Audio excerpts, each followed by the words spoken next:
Hello everyone. आज के इस लेक्चर में हम कम्युनिकेशन के मॉडल को कंटिन्यू करेंगे। इससे पहले 4 लेक्चर आ चुके कम्युनिकेशन के मॉडल पे, जिसमें एक ओल्ड लेक्चर मिल जाएगा आपको SMCR का मॉडल, और उसके बाद कल जो हमने 3 लेक्चर लिए थे जिसमें हमने एक अरिस्टोटल के मॉडल की बात की थी, जिसमें ये सीक्वेंस मैंने बताया था आपको इम्पोर्टेंट है, याद रखना चाहिए। और जिसमें लीनियर मॉडल था वो जो फोकस किस पे कर रहा था, पब्लिक स्पीकिंग पे। उसके बाद श्रेमैन मॉडल किया था हमने। श्रेमैन मॉडल में क्या था, जो कि शैनन एंड वेवर का मॉडल था, यानी कि उससे ओरिजिन हुआ था इसका, है ना। तो ये सर्कुलर मॉडल था। देखो, अरिस्टोटल का मॉडल जो था वो लीनियर था और ये सर्कुलर था। उसके बाद हमने किया था कैटजे का मॉडल, जो कि इंटरमीडिएट अप्रोच था, जो कि गेट कीपिंग वगैरह की बात यहाँ पे थी। यहाँ पे स्पीकर, गेट कीपिंग और गेट कीपर और ऑडियंस थी, ठीक है ना। उसके बाद अब वहाँ पे हमने 3 लेक्चर कवर कर लिए। अब यहाँ पे हम बात करने वाले शैनन एंड वेवर के मॉडल की। इससे मॉडल जो निकल के आया था वो श्रीमैन का मॉडल निकल के आया था, ओरिजिन उसका जो यही से हुआ था। अब हम कौन सा कवर करने वाले हैं, श्रीमैन का मॉडल, वो शैनन एंड वेवर का मॉडल। तो चलिए इसको स्टार्ट करते हैं। शैनन एंड वेवर ने 1949 में प्रोवाइड किया था visual mode of communication system, यानी कि विजुअल मोड प्रोवाइड किया था इन्होंने कम्युनिकेशन के सिस्टम में, ठीक है ना। विजुअल मोड प्रोवाइड किया था कम्युनिकेशन सिस्टम में in relation to electronic media. किसके रिलेशन में, इलेक्ट्रॉनिक मीडिया से रिलेट किया था इन्होंने, ठीक है ना। Electronic media popularly refers to as mathematical model of communication, जो कि किससे रेफर किया था, मैथमेटिकल मॉडल ऑफ कम्युनिकेशन से। शैनन और वेवर ने बताया था कि 3 लेवल होते हैं किसी भी प्रॉब्लम के, 3 लेवल होते हैं। वो लेवल कौन कौन से होते हैं, एक तो होता है टेक्निकल, जिसको सिग्नल्स की प्रॉब्लम आ सकती है।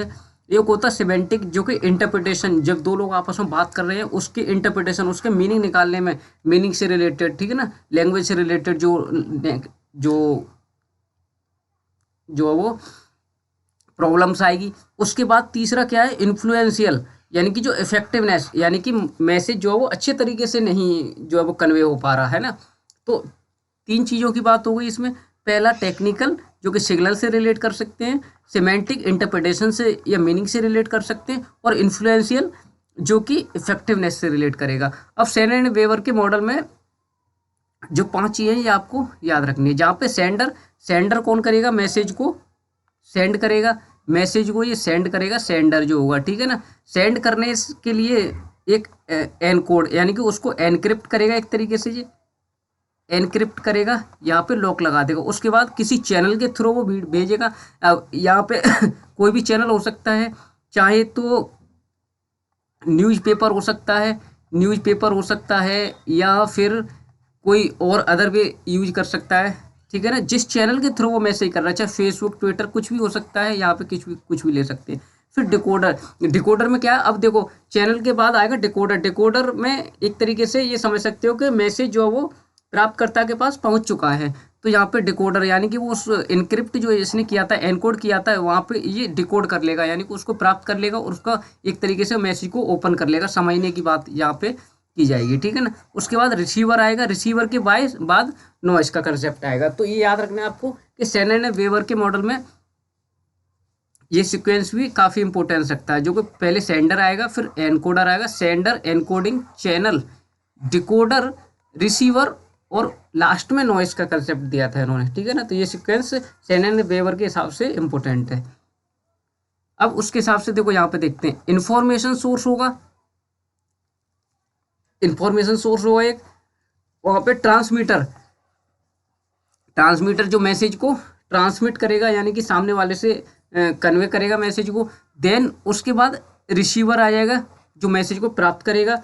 और डेस्टिनेशन की अगर हम बात करें तो डेस्टिनेशन जहाँ तक वो मैसेज सेंडर जो है वो पहुँचाने वाला है, ठीक है ना। और नॉइस का कंसेप्ट कहाँ पे आ जाएगा, नॉइस का कंसेप्ट आएगा इसमें, नॉइस का जो वो ट्रांसमीटर और रिसीवर के बीच में, ठीक है ना, जो नॉइस सोर्स जो आएगी, ठीक है ना।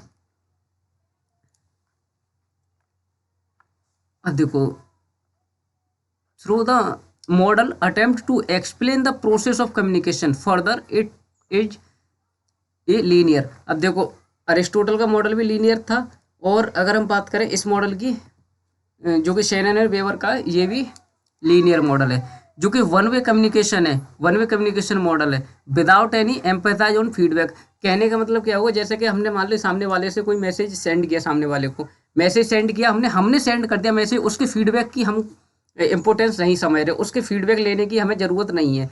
तो ये क्या है, वन वे हो गया, यानी कि हमने तो कोई मैसेज कर दिया, बट सामने वाले को समझ आया या उसका जो पर्पज था वो फुलफिल हुआ या नहीं हुआ, वो चीज़ के वो फीडबैक हम नहीं ले रहे हैं, ठीक है ना, विदाउट फीडबैक, यानी कि इसमें फीडबैक का कंसेप्ट नहीं आया था, ठीक है ना। Shannon and Weaver talks about following concept as well. अब इन्होंने कौन कौन से कंसेप्ट दिए थे, जैसे कि एंट्रोपी। एंट्रोपी का मतलब क्या होता है, the information can be measured by entropy, यानी कि जो इन्फॉर्मेशन हम सामने वाले को भेजना चाह रहे हैं उसको मेजर करना, इसको बोलते हैं एंट्रोपी।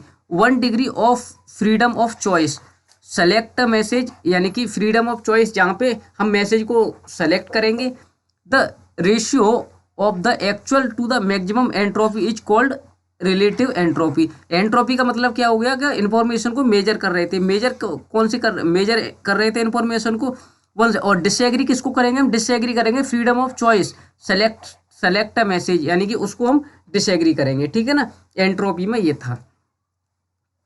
उसके बाद रिडुएंसी में क्या था, अमाउंट ऑफ इन्फॉर्मेशन, यानी कि जो भी हमारे पास इन्फॉर्मेशन अवेलेबल होती है, जो भी लॉट ऑफ इन्फॉर्मेशन हमारे पास अवेलेबल होगी, उसके बारे में दैट कैन बी एलिमिनेट और added communication in the noiseless channel, यानी कि जहाँ पे नॉइस को एक तरीके से हटाने की बात करें, नॉइस कम से कम आए यहाँ पे, और जो भी इंफॉर्मेशन की ओवरलोड होगी उसको रिडुएंसी, यानी कि उसको ओवरलोड को हम एक तरीके से यहाँ पे कम करेंगे, ठीक है ना, एलिमिनेट करेंगे उसको, so that the message would still have meaning. जो कि अब मान लीजिए ज़्यादा इन्फॉर्मेशन होगी तो जो मैसेज का हम एक तरीके से मीनिंग, जो सामने वाले को हम बताना चाह रहे हैं वो मीनिंग सामने वाला नहीं समझ पाएगा, जो इन्फॉर्मेशन ओवरलोड होगी, तो इसलिए हम रिडुएंसी करेंगे, जो इन्फॉर्मेशन ज़रूरत की नहीं हो उसको हम जो वो एलिमिनेट कर देंगे, ठीक है ना।